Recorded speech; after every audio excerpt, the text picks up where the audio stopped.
Hey guys, get ready for episode number 222. And this is one you are going to have to take notes while you're listening to because it's that good.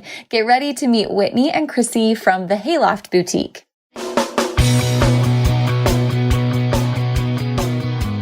Let's talk about your business, strategy, and the juicy details of what actually works, from mainstream fashion to fashion on Main Street and the entire ecosystem behind it. How do we scale your company and do it with the balance and the happiness that we all seek? Let's hear from those insiders, experts, and strategists that actually make it happen. I'm your host, Ashley Alderson from the Boutique Hub, and I can't wait to chat.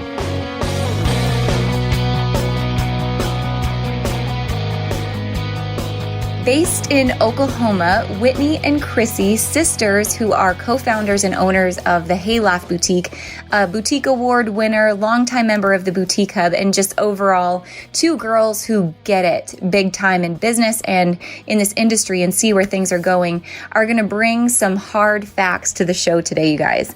These two definitely represent the right and left brain in business, which most boutique owners on their own battle with, right? A lot of people get into business because they love the creative side of things or the buying or the pictures or the branding or posting on social media and going to markets. While in order to be successful, they have to have a healthy dose of the analytical side of the brain, understanding inventory, turn, classifications, your P&L, understanding where your profit margins are, and above all else, how to pay yourself. And guys, I may go on a soapbox in this intro today because I worry about our industry for this very reason.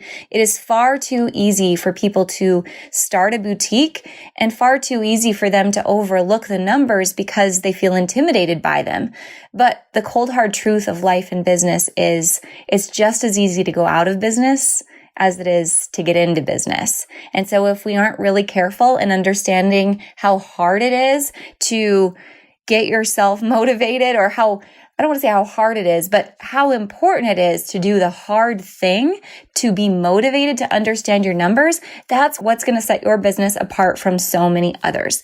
So I know it can feel intimidating to sometimes dig into inventory reporting or to go through a walkthrough of your boutique and really have a hard understanding of what's my markdown strategy going to be, what turned last week and what didn't, and now what am I going to do with that leftover inventory? But it's those things that make us successful at the end of the day, and you can only do it by understanding one piece at a time and giving yourself grace to learn as you grow. One thing I love that Whitney and Krisee talk about today is how they bootstrapped their business. They came into a 200 square foot facility and then a 400, and then they went on the road to do some vendor shows, and then they went online, and then they did comments sold, and then they grew into a beautiful storefront. But it's easy, as with anything on social media, to feel like you have to compare yourself to everyone else and feel like you have to start out at the top, but you don't. You have to start out where you are and grow where you are and figure out what it takes for you and your business to serve your customer, and then for you to become profitable so you can continue to reinvest in your business and grow. Right? All good things come with time, right? Nothing worth having comes instantly. So I want you guys to really dig into this episode, take some notes. I think you're going to love hearing, again, both the two perspectives that we're going to hear today and the real talk about what it takes to work hard, to get into the really important aspects of running a lean and scalable business, and to see where your business can go in the future, and to look at your business not through the eyes of comparison of look what they are and what I'm not, but look at what I can be. Look at what I have the opportunity to become if I start to get familiar and comfortable with what might be a little bit intimidating to me right now, and that's the numbers. Guys, I think you're going to love this one. So please help me welcome the sisters from the Hayloft Boutique in Oklahoma, Whitney and Krisee. All right, guys, this week we have a 2-for-1 on the show, and I'm so excited. Both Krisee and Whitney from the Hayloft Boutique in Oklahoma. Girls, thank you so much for being on the show with me. Hey, thanks for having us. Yeah, thanks. It's a twofer. I love twofers. It means it's just going to be like an even better episode, right? I agree. Yes, you're going to get the sarcasm and the crazy dreamer all in one. Perfect. Well, guys, I know when we first talked about having you on the show, it was all about how can I lift the veil of what's happening behind this business and talk about how it's growing and what numbers matter the most in the business and how to manage inventory and like how can we get into the nitty-gritty meat of the operations side of your business and how to run a lean, profitable business too. So I know we have so many things people are going to love taking notes away with today. So let's get into it. All right. All right. So first things first, I always want to hear, tell me the backstory. Talk to me about Hayloft. How did it get started? The name, the sisters, and where you were then and where you are today. Okay, so I don't know if y'all are going to be able to tell a huge difference in our voices or not, but I'm Krisee. I'm the younger sister by 7 years, just to be clear. And my sister Whitney, that's me. We started the Hayloft. It would be my senior year of college. So I was going through my senior year of college for accounting, and I was like, you know what? I do not want to be an accountant. We've always wanted to start a store. Let's start a store. This is like our chance right now. So let's go ahead and get it rolling and everything. And so, of course, Whitney, who is the dreamer, was like, yes, I'm in. Let's go. So we just kind of hopped in, and I'll kind of let Whitney take over from here with it. Yeah. So at that point in time, I had about an 8-month-old baby. I had quit working in healthcare because it was just so stressful. My husband's self-employed, and I had told him, whenever you're in business for a year and you're stable, I'm going to go teach school because I want my summers and I want, to have, yeah, well, that's funny. And so Krisee calls and she's like, hey, are you ready to open the store? I'm like, sure, let's do it. And my husband's eyes just get so big, and he's like, oh, I can see where she's going to go with this. Like, it's going to end up being this crazy thing. And so we opened our store with a t-shirt. And it was a t-shirt that commemorated the end of like a 7-year-long drought in our area. And it said, our hearts are full and our lakes are too. And our mom and our grandma had a booth in a local craft show or craft antique store. Yeah, it was an antique store, and in Lawton. And so we posted the t-shirt on Facebook, and we sold a ton of them to just family and friends in our area. And we said, oh, okay, that's awesome. So let's take this money and let's do another t-shirt. Yeah. And we did another t-shirt, and we ended up putting those t-shirts in their booth in the antique store. And that was what month?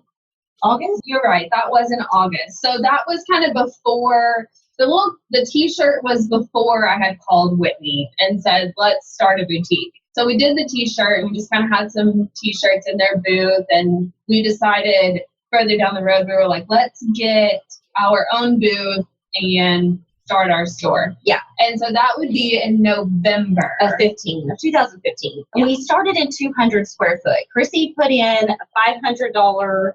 Krisee put in $500. I put in $500.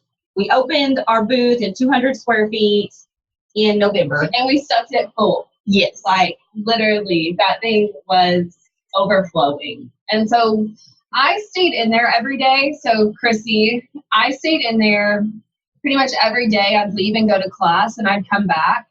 That way, somebody was in our booth all the time, getting to know customers. And I think that that's a major part of what made our store what it is today. Because I think if we would have just stuck our clothes in our booth and let the person at the antique store run it, she would have done a good job, but we would have never got that interaction with our customers. Right. So we grew out of that space and went into like maybe 400 square foot up front. We got a dressing room and all that good stuff. Same thing. And eventually we were like, okay, like we're busting out of the seams again. We've got to get a storefront. And so during that whole deal in the antique store, we also had our online website and all of that good stuff. So by August of 2016, we were opening our storefront. Yeah. It took about, 8 months for us to get ready to start our storefront. It just was perfect timing, worked out perfect, and everything kind of, just worked out the way that it should. I say that there was a lot of literal blood, sweat, and tears that went into that. But because it did happen really fast. And I remember it was May of 16, I told my husband, I'm not going back to work. And he looked at me like, Whitney, I am self-employed. You have insurance. And I told my boyfriend, buy us a building. I don't think we were at that point. No, you weren't. So I told my boyfriend, I said, I need a building. My husband now, but I was like, buy us. There's a building. It's next to another building that you own. Buy us a building. I called the realtor, go buy it. We'll pay you rent. So yeah, we pay Krissee's husband rent for our building. But so that's how we got our storefront. Is it happened in about 8 months. We went from 200 square foot to 400 square foot in an antique store. And then a couple months later, we opened our storefront. And in our storefront, we had a specific look we wanted it to be. And we worked and worked and worked. And my little boy, Braxton, he came up here and he carried hammers around and screwdrivers around. And he, it was just kind of a big family deal. Our mom helped. Krissee's husband helped, and it was our uncle. And it's like, hey, we need a storefront. We need it now. We need a building. And we're all going to work to do it. Yeah. So that's how the storefront came to be. I love that you guys bootstrapped. Just thinking about the industry today, I think so many people feel like they have to come in and start this business and go into debt to do it. But you guys literally bootstrapped it every step of the way, and you proved your concept at 200 feet, right? And then 400 feet, and you built customer relationships every step of the way to get where you are right now. Do you find like that's a unique approach today? Definitely. So, I've met with a few different stores since we've started, and the majority of them, have debt and payments and wanted everything to be perfect from the get-go. And that is something that I will say me and Whitney struggled with a lot. Whitney wanted everything to be perfect and dreamy and ideal. And I wanted it to be cheap and in the budget and still look nice. And I think somewhere where maybe our business is different is that we were willing to put in the work to do it. Even whenever we were in the antique stores, we were doing craft shows, and we, did a lot of salvage stuff for our store. We tore down a barn, we used old wood, we were just really frugal, I would say, with the way that we did it. And it's definitely paid off in the long run. Yeah. And Krissee says I was a dreamer. I was the one that was, it's got to look this way and we've got to have it this way. And Krissee's like, Whitney, slow down, calm down. Let's just get the store open and then we can, do this. And I'm like, wait a second. No, because we need these kind of racks and we need this kind of inventory and this wall needs to look this way, and it really doesn't. Yeah. It really doesn't. You want it to look nice, but we did start our business with zero debt. We didn't have any debt. We still have zero debt. Yeah. We have a credit card that we can pay off immediately. We just use it to get points and stuff. But yeah, we run zero debt. Yeah. I want to talk about how you do that in just a second. I want to talk about what your opinion of a lean business is and maybe some strategies that you learned along the way. But before you tell me about that, tell me about the mix of your business in terms of your sales channels. So online, brick and mortar, vendor shows, like where's your time spent and your revenue mainly come from? Well, our revenue right now is split almost 50-50 between our storefront and our online. And when we say online, we use comments sold. So we do have an online web store through comments sold. We have our app. We have our storefronts. We have Facebook, Instagram, Pinterest. We do road shows. I think that's pretty much it. So our storefront, web store, app is the bulk of our sale. Yeah. So whenever we first started, it was majority storefront. And we were running our storefront. We had a Shopify website.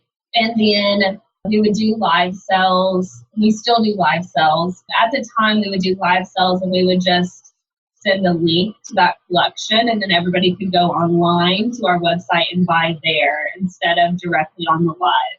We eventually switched over to comments sold.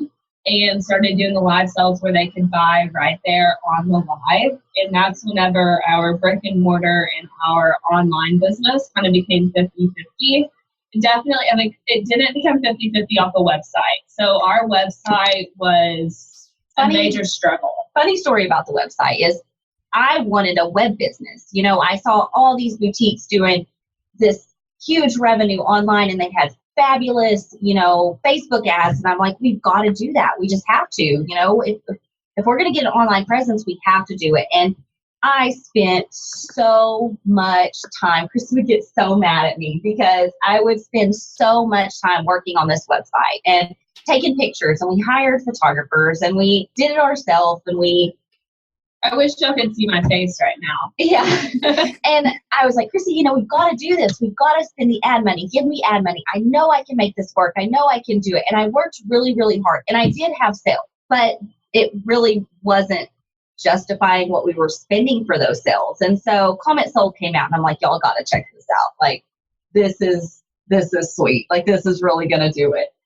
And we started using it, and it did do it, and it did work, and it is now exceeding our storefront sales. Yeah. So, you know, that's when our online business really started working. And then we got the app, and we, you know. Mm-hmm. So with our app, I will say I don't know if they're still doing this or not, but we were lucky enough to get in on it early enough that we didn't have to pay for our app. It's paid through our sales.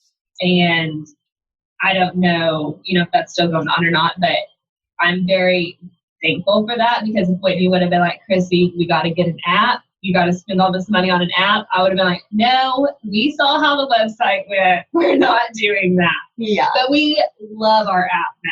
Yeah, absolutely love it.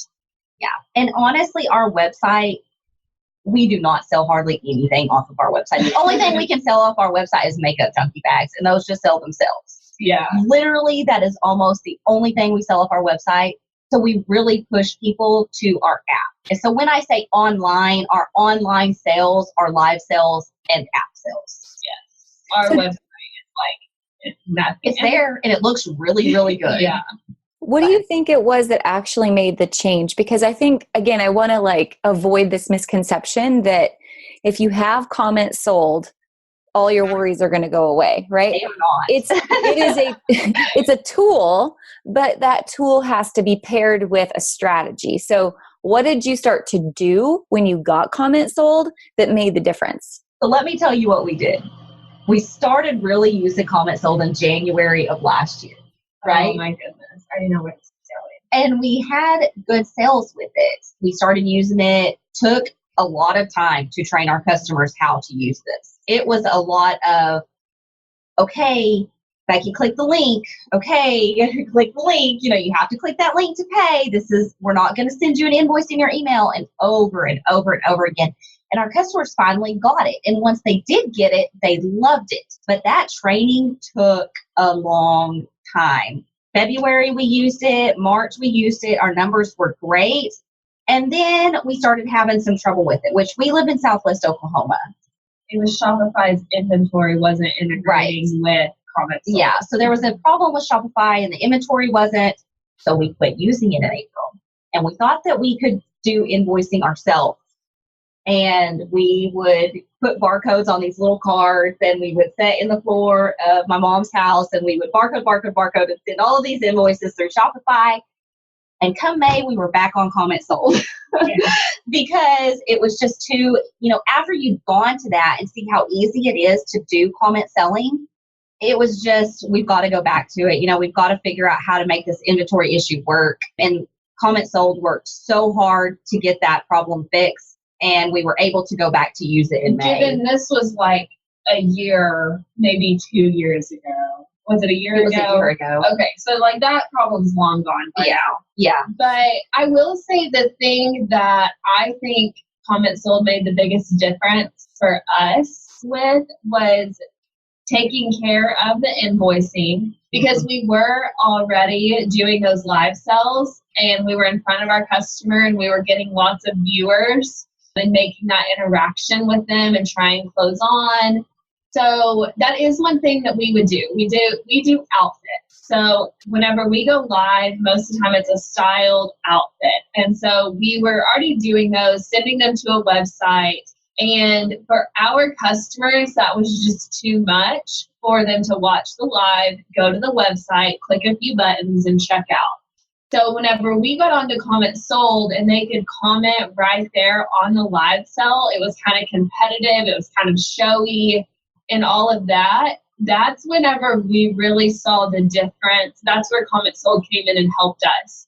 It made it to where they claimed it right then. There wasn't 4 buttons they had to click where they could get lost or distracted. It kept their attention there on the live. And I think that is what really made the difference for us. So whenever you say, you know, the misconception that comment sold is just going to fix everything, it's not. It already fit into our business.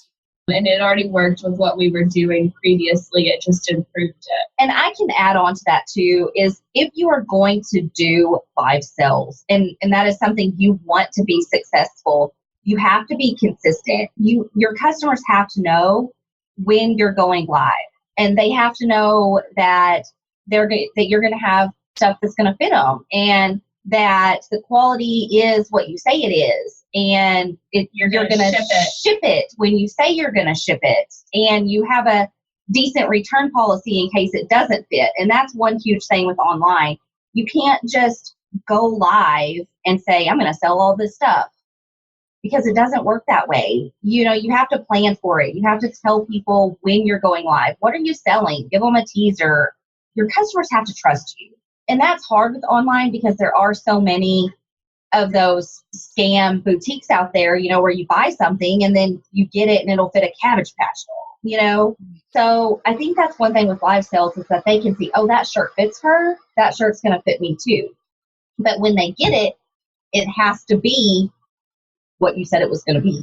So live sales don't work for everybody. And that doesn't fit everybody's business model or everybody's sales plan. But for us, it works really well. And they're a lot of pressure. They are a lot of pressure. Not everybody likes to show up live, right? It is. When you hit that button, there's no going back once you're there. No. I think I heard you say main takeaways, consistent, right? I heard you say that word several times, both of you. Like you chose a path and you showed up consistently, but you were educating your customer. And you were styling for her, like you were being a leader for her style versus just trying to serve her a product, which I just wanted to make that distinction because I think that's so important for businesses today to understand. Boutiques don't just sell products. If someone wants a product, they can go to Amazon and get it, right? Exactly. It's probably not going to be what's pictured in the picture, but you know, you can go there. But boutiques are there for a reason and it's much different. How long or short are your live sales? We try and keep our live sales about an hour. Only our big ones. So we have a Saturday morning one that's an hour. We have one during the week that's an hour. And then we have some at lunchtime that are around 20, 25 minutes. Yeah. We go live a lot. But again, there's 2 of us. So since we're partners, if Krissee's gone, I do most of our lives. Our big lives we do together. But if you don't have somebody to help you, it's really hard. I cannot imagine having to do a big live sale by myself. Yeah. Like that just scares me to death. Beyond getting the inventory ready, prepped, pictured, put in, get yourself ready and presentable, and then do it is just so much. And get your attitude to show up. Yeah, and get your attitude in check after you've done all of that stuff. You're just like, oh my gosh, I don't even want to do this, but I've told everybody I have to do this. And so having somebody to help you is really, really important. Absolutely. Talk to me about the logistics of the live sale, because I think this is where some people are curious. I know you guys do a great job of managing inventory, kind of by trial and fire, right? Through the storefront and on the live sale. Can you go into, again, how you manage inventory in those different locations? And then also, because you have an app, are you pushing new arrivals through the app first? Or what's kind of your process when you launch something? Okay, so I'll start at the beginning of our inventory. We have an inventory room that boxes come into that are unopened, and they stay in there until they're able to come back to Cheryl, which is our mom, to be opened, tagged, weighed, steamed. We have a commercial steamer, best thing we've ever gotten. We hang everything up and steam it. And then from there, it goes into our processed inventory room. From that room, we're able to pluck our inventory and decide where it's going to go and when. So most of the time on like this morning on Tuesday, we have our Saturday live sale picked out. We have our Wednesday morning live sale picked out. We have our live at lunch today picked out.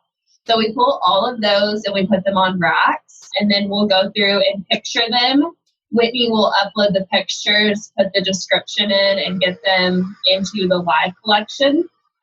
And then right now we are doing, it goes live sell, app, store.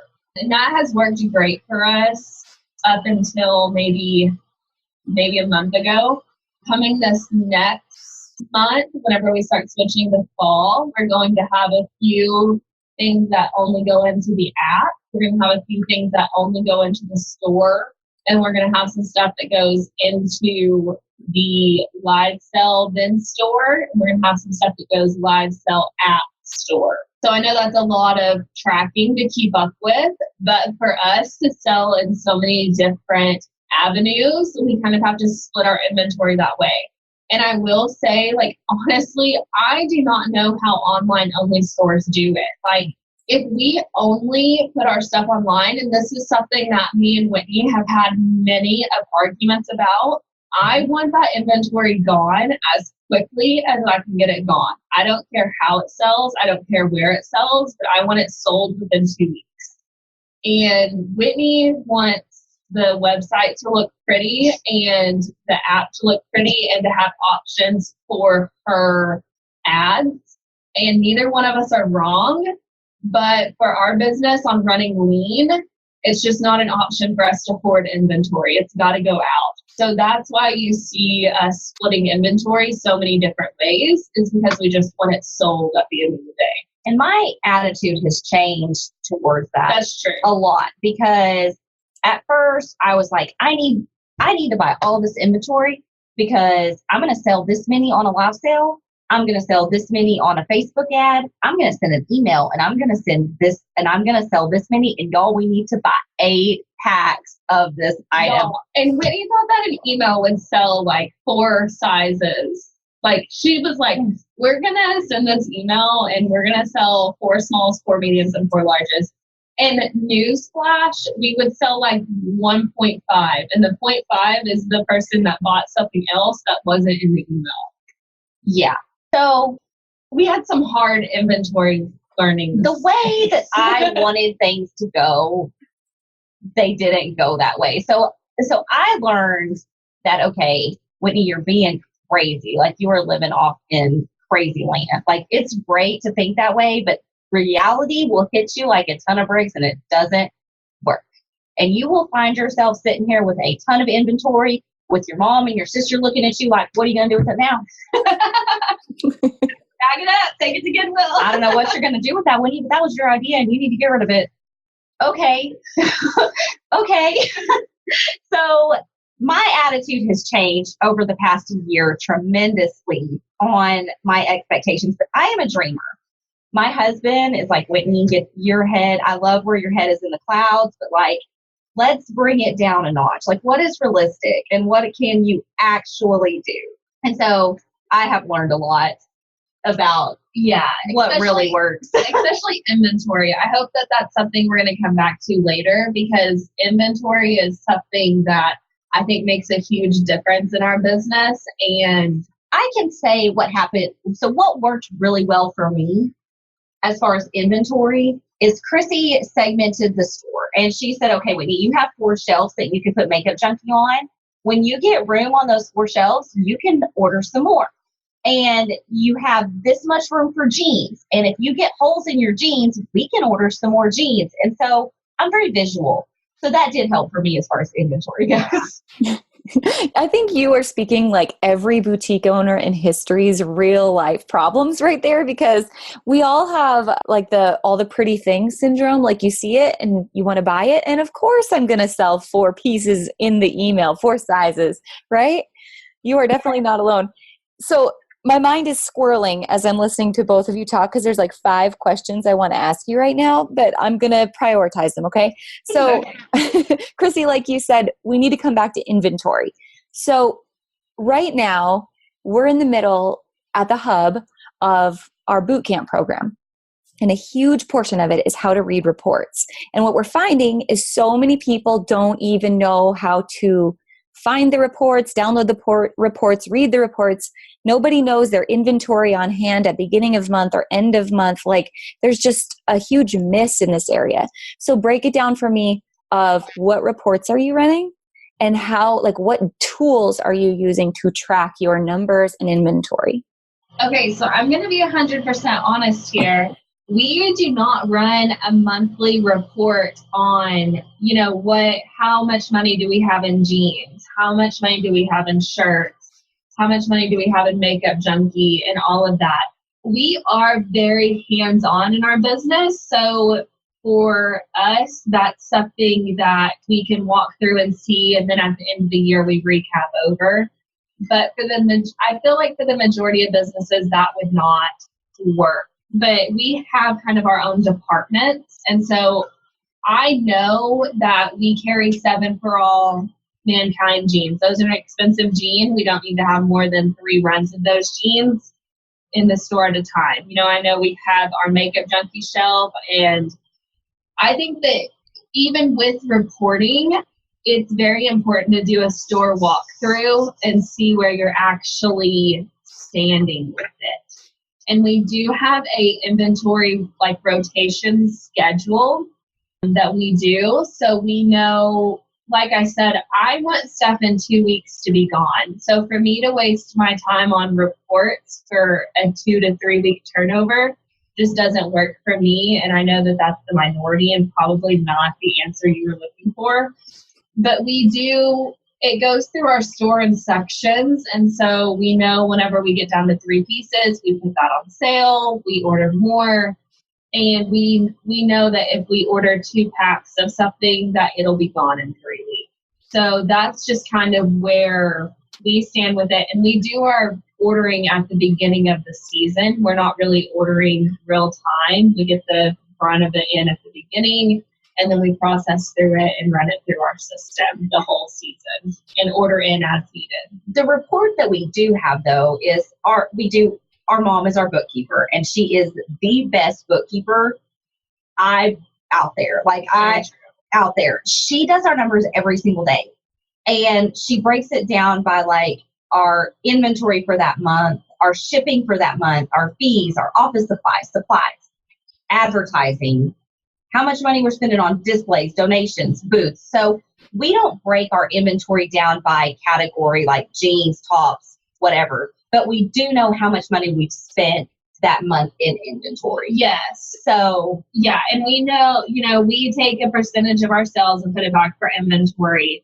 And whenever it comes time for buying, I do have a checklist of what I'm looking to buy. I know that I'm looking to buy 20 runs of jeans in this sizes. I know that I'm looking to buy this many tank tops, this many spaghetti strap, this many long sleeve, this many, this brand, this brand, this brand. I know exactly what I'm ordering for. So on that aspect, that's hard for me to relate with, just because, like I said, we're turning so quickly that those reports would be dated by the time I even looked at them.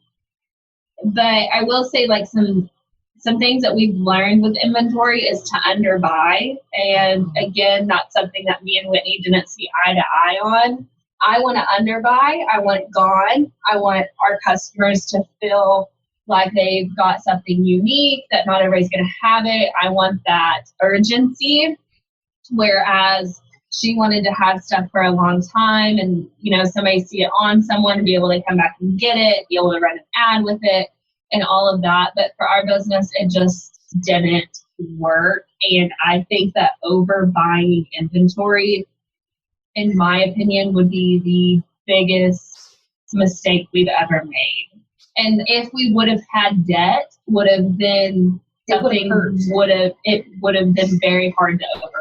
It really would have. And my thoughts behind that was, okay, Facebook doesn't show everybody everything all the time. So I'm going to post on Facebook. I'm going to post on Instagram. I'm going to send an email, and over this much time, all of this stuff is going to sell out. And it doesn't. I mean, I don't know that anybody sells out of anything 100% of everything.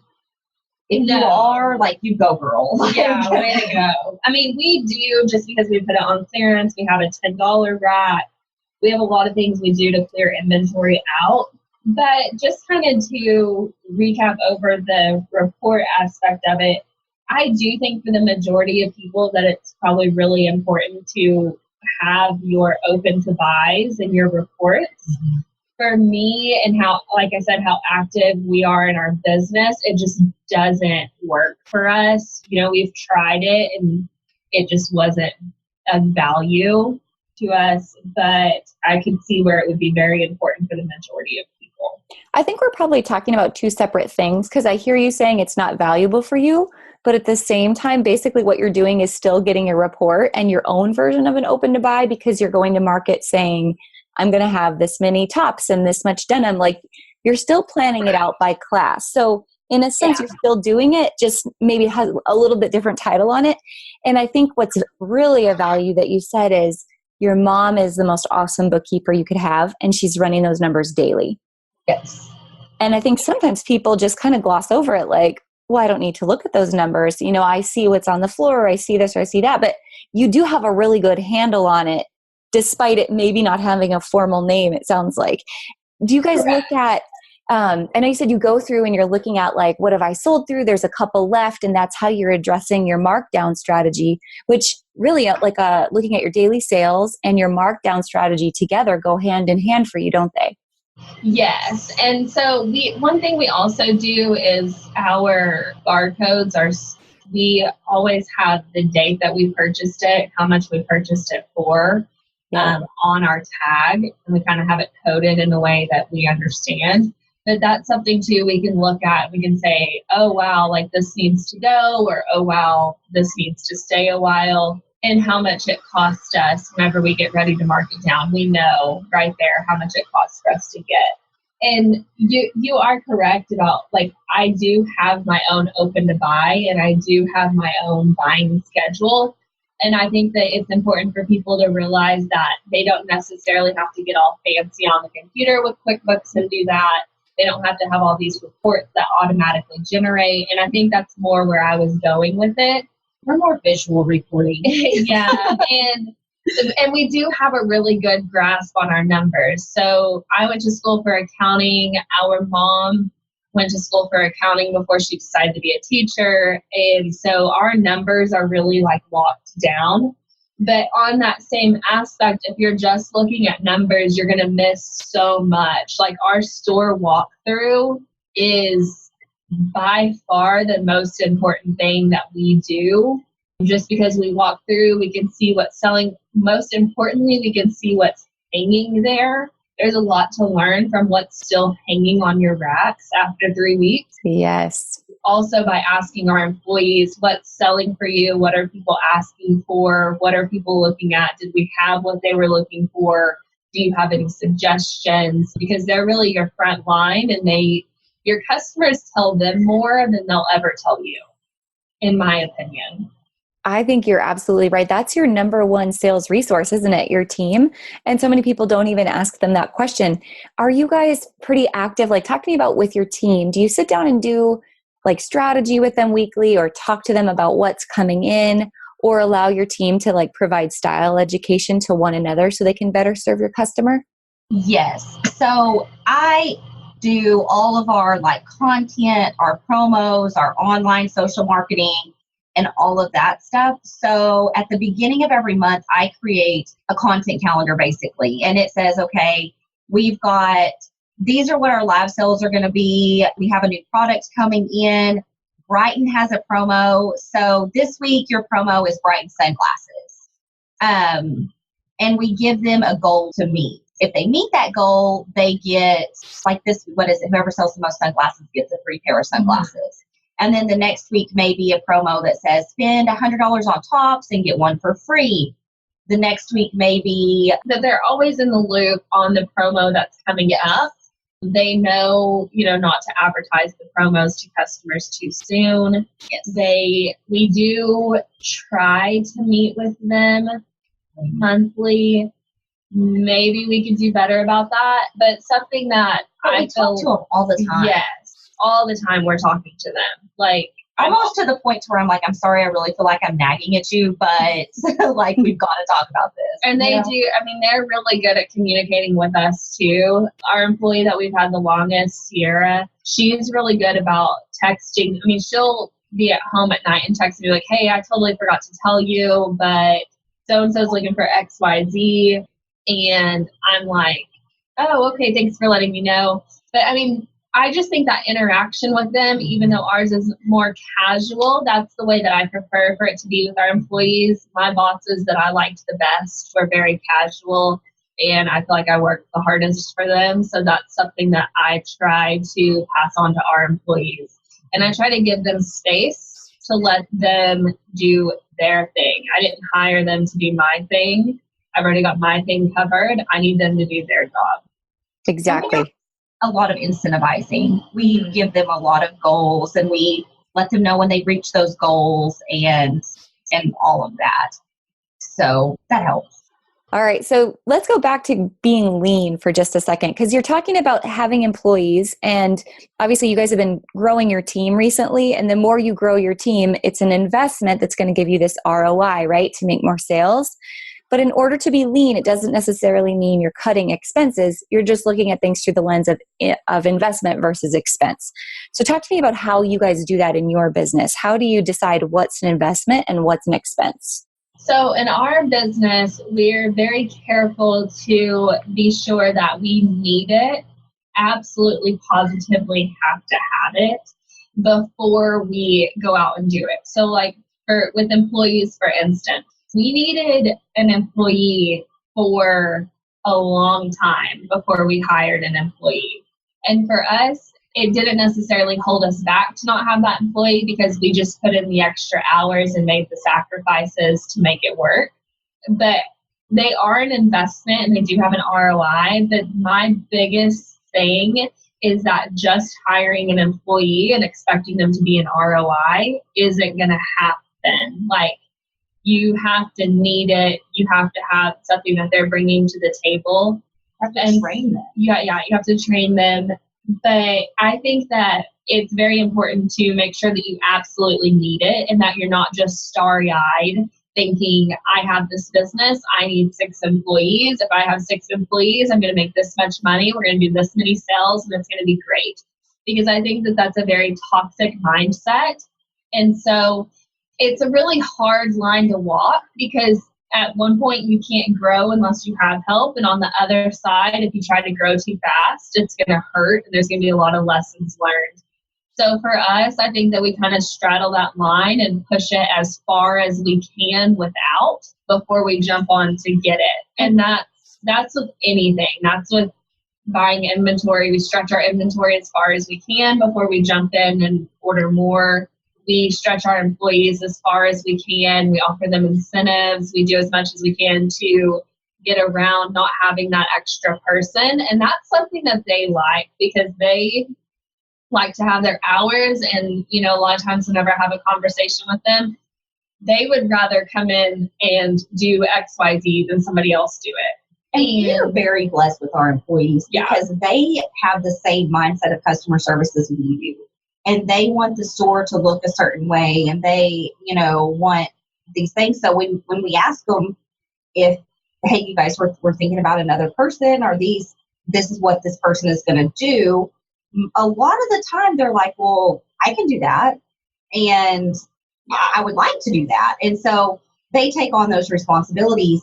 But one thing I have to ask myself a lot is, am I hiring this person so that I don't have to do as much? So Krisee will ask me, she's like, okay, Whitney, we're going to hire this person. And I know that may sound come across kind of bad, so I'm going to explain it a little bit better. If Krisee will say, okay, Whitney, so this person's going to come in and take on X of your responsibilities. What are you going to do with your time? Instead of me being like, well, I'm going to go home or I'm going to go to the grocery store or whatever. before we hire another person, I'm going to be like, okay, well, this person's going to come in and take on X of my responsibilities so that I can do more emails, more marketing, more pictures, more this, that, or whatever. I don't want to have to hire somebody so that I don't have to work as much. Does that make sense? And, back to the being lean thing, I think the major thing that we do is that everyone at our store is willing to make the sacrifices to keep things running lean.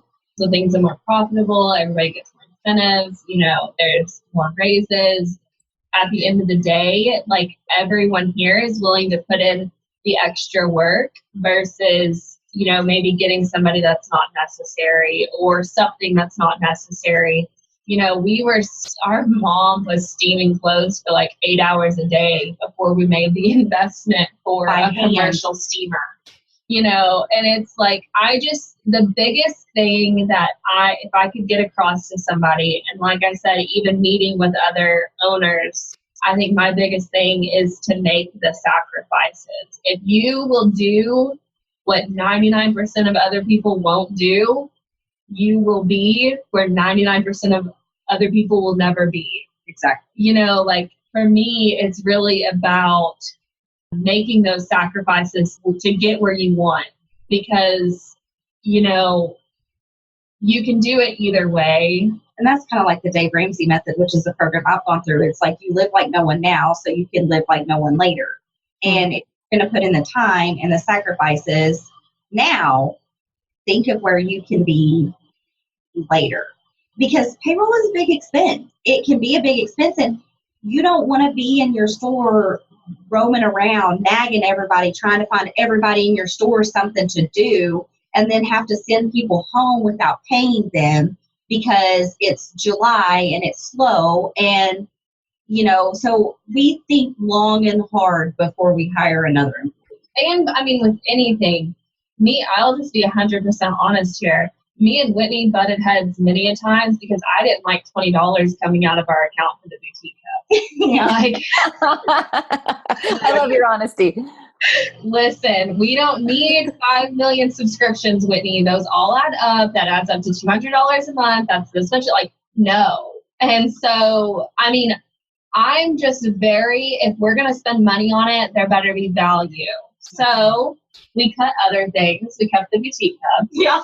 We may cut them elsewhere. But this is a fight we have to this day. We'll get on and we'll be like, Whitney, what is this? And she'll be like, oh, well, that's for this. And I'm like, we don't need that. No. And she's like, oh yeah, no, we really don't. I'll cancel it. Constant. It's just so easy to think that you need things that you don't. And it doesn't seem like much when it's $20 a month, $30 a month, $5 a month. But whenever you get a bunch of them, they add up and they have an impact on your business. Example, tissue paper. We had leopard print tissue paper and we had solid pink tissue paper. And we were wrapping our packages in the 24 cents of slice, a sheet tissue paper. And so we got to looking and we were ordering tissue paper and we were looking at the prices and I'm like, well, the pink tissue paper costs 4 cents a sheet. The leopard print paper is really pretty, but that's 20 cents more per sheet and we're sending out this many packages.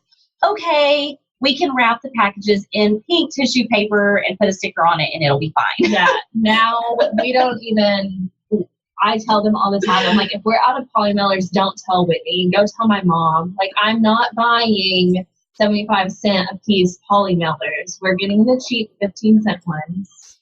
Don't even tell her. I'm so better though. That was a last year problem. I'm not so bad this year. But it's just for me on the lean deal, even with the volume that we do, there's very small things that we still cut out, that we still make sure we're not doing, and that we still try to slim down. So in my advice, if you're a Whitney and you have if you're a big, huge dreamer like me and that is you and you are the only person in your business, you better find you a Krissee, because I have to be I get told no on the daily. No, Whitney. Hourly. No, Whitney. Yeah, it's hourly. And I've just learned to be like, okay, I understand. Okay. But it is so easy to get carried away with all of these little expenses because I'm the person and the shiny things. Your customers aren't necessarily there for the shiny things. They're there for you. They don't care if you send them pink paper or leopard paper. They don't care. They are there for you, your business, your style, and your store. And so, I don't suggest going and wadding clothes up and throwing them in a trash bag looking poly mailer. But, if you can make some small adjustments that save a little bit of money, it adds up. It makes a big difference. It does add up. It's kind of like at the summit this year, part of Mike Michalowicz's talk was about the theory of small plates and about the more room you give something, right, the more room we'll take for that same thing. So bigger plate, bigger portion, the more we'll consume, the more weight we'll gain. But when you start to eat off of smaller plates, you'll consume less. So even though, listening to you guys, your business is successful, it's doing great, but that makes it really easy to consume more in terms of expenses. So I think it's super smart. And thanks for not canceling the boutique hub while you were at it. Hopefully you got your $20 worth at the end of the month. I still remember that. We definitely did. And like I said, we canceled other things on the boutique hub. I'm excited. Definitely on my list of things she needed to explain. Yeah. So you bring up another good point, and I don't remember which one of you mentioned this, but you were talking about July. And I know that there's people listening, right now, end of summer, going into back to school, that are like, man, this hits me now because it can be slow in the summer. And I don't know if it's necessarily slow for you right now, but talk to me about how you approach when a slower season is coming. We schedule our vacations during July. Yep. So, everybody knows, like, if you need time off, try to do it in June or July because it's slower.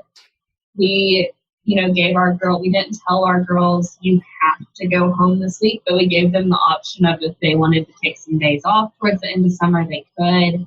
That we just need one of them here. So that's, something that we do to kind of lean things up as well. But June and July, our June's actually good. Yeah, we have June a is really good June. Mm-hmm. Our July is like, we do fine, but it's a lot slower. There's a lot more time on our hands. There's a lot more room to get frustrated, I think, because you're used to having all these things to do. You're used to shipping lasting until noon. You're used to just a lot of different things that aren't happening anymore in July. And I think it's super easy to get frustrated, but I think it's the time to get your vacation in, make your plans for fall, review your inventory, clean up your store, clean your inventory room, clean up, just organize everything, really take that time to breathe and don't brace for fall. Freak out because it's slow.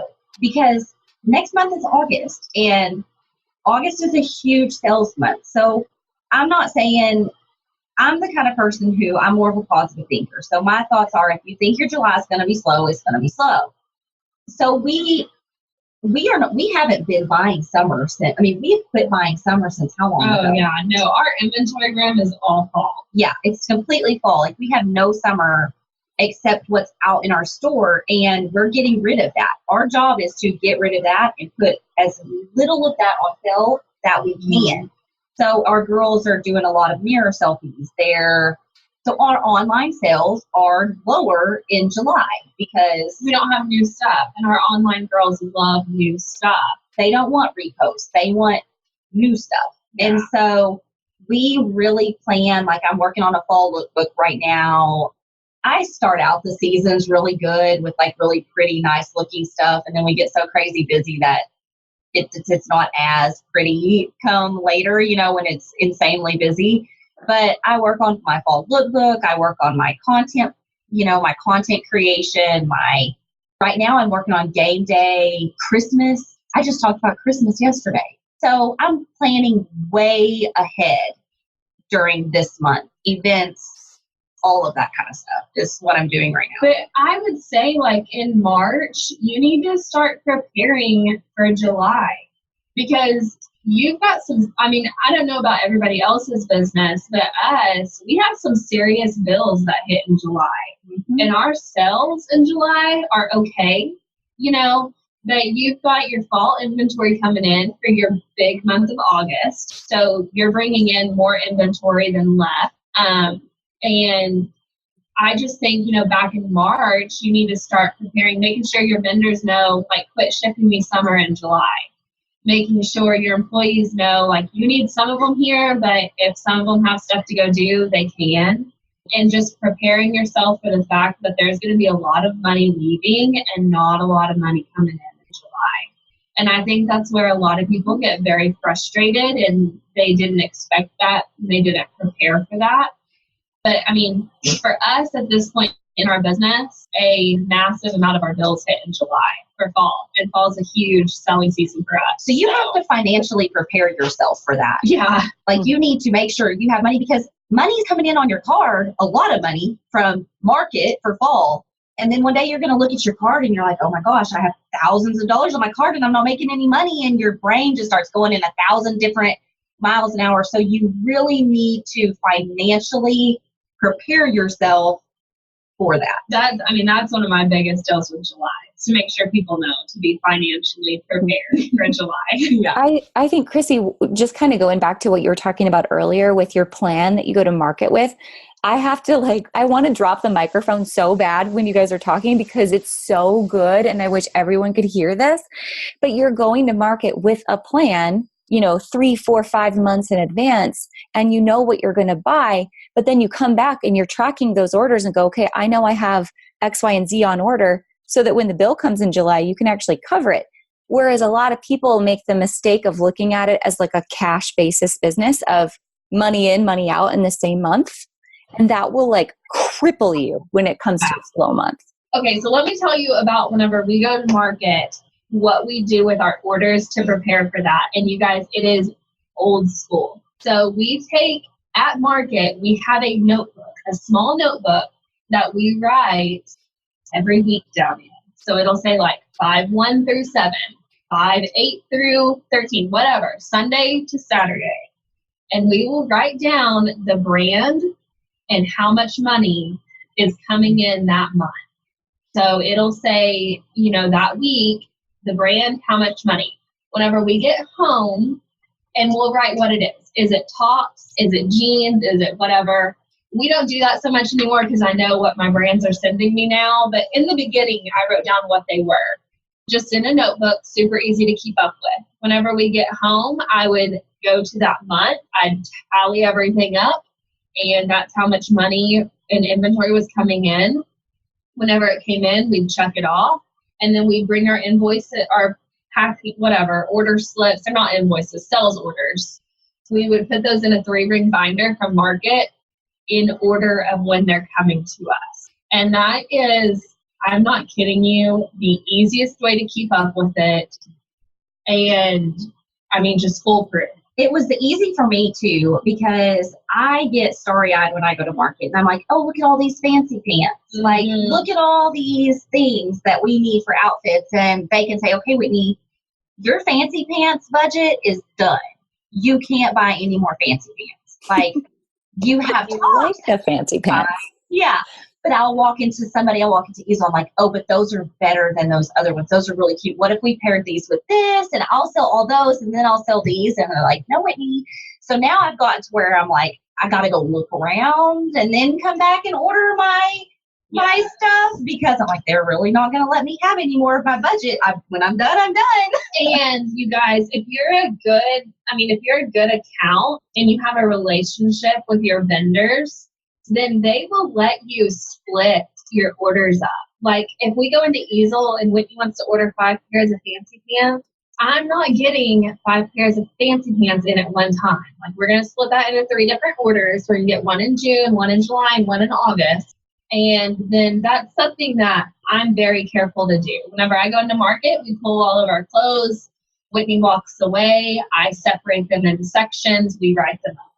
And we have a good relationship with our vendors, so they allow us to do that. And I think they allow the majority of people to do that. The only time I think maybe they wouldn't is if you keep canceling your orders, maybe. Yeah.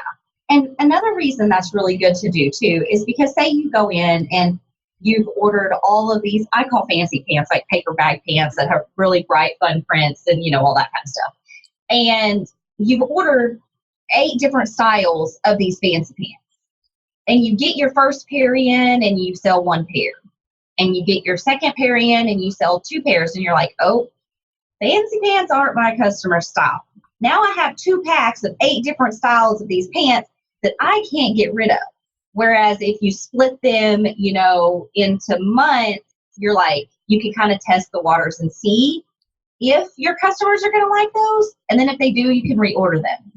I had the misconception of you better get what you get now because you can't reorder it later. Well, there are so many clothes out there that by the time you decide you need some more of some pants, there's new pants out there that you like better.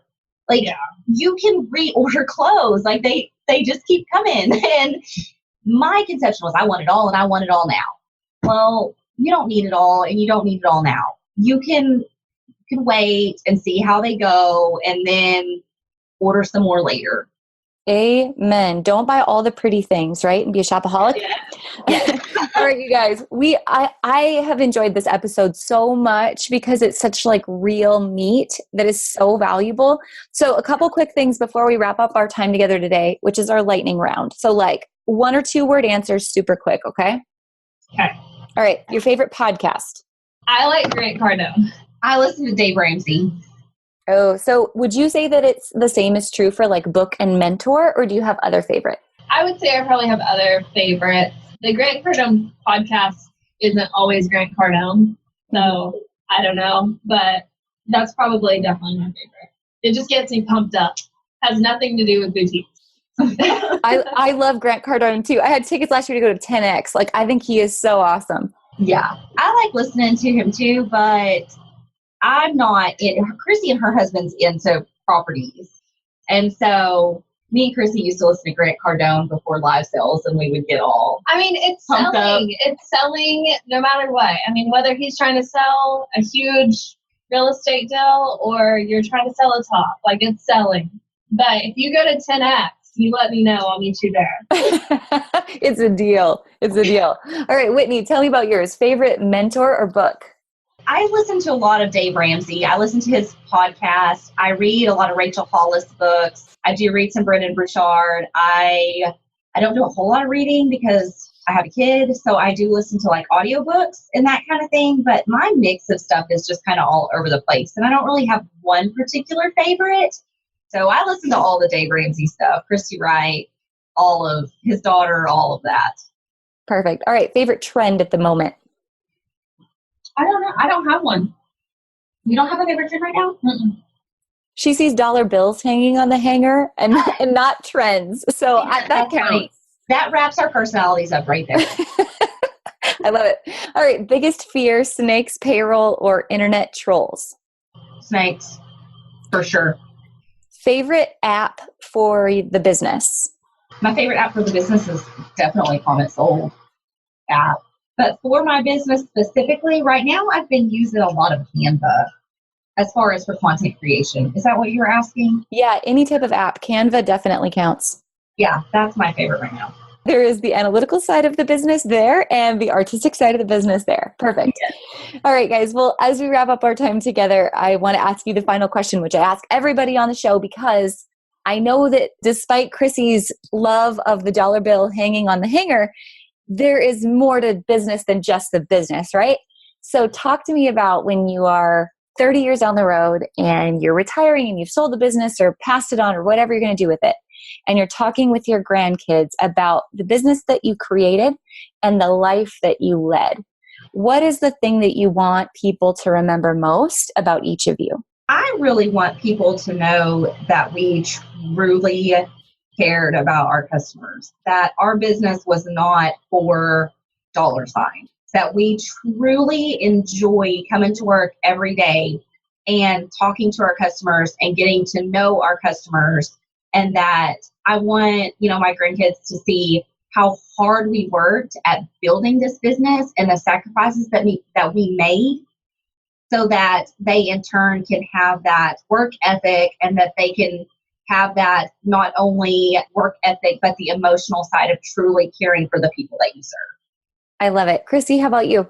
I would say that I want to be known for the work ethic and how hard work pays off. And definitely I want them to understand that hopefully at that point, like I've put my hard work in, and at this point I'm reaping my benefits of it. And it's something that I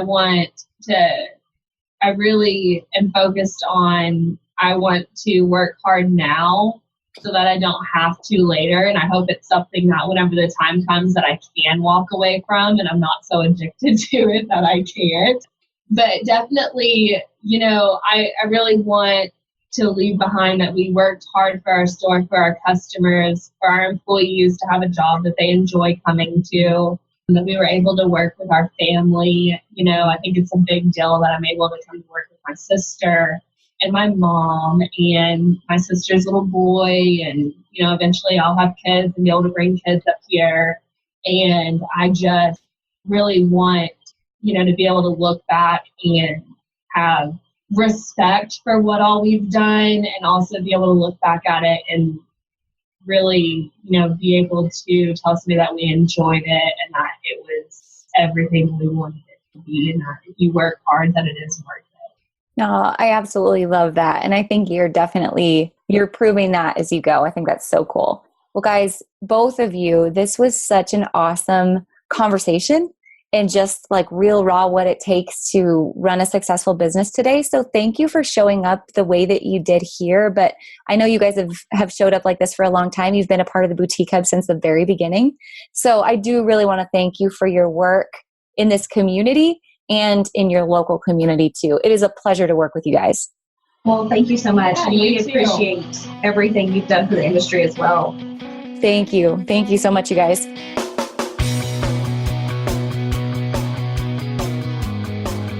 Hey guys, thank you so much for listening to this episode. We hope that you loved it. Don't forget to hit subscribe and leave a rating and review down below for a chance to be one of our featured listeners each and every week. For more information on our spirit of community over competition and how to access complete show notes and bonus downloads from our guests, head on over to theboutiquehub.com and join the community. We'll see you next week.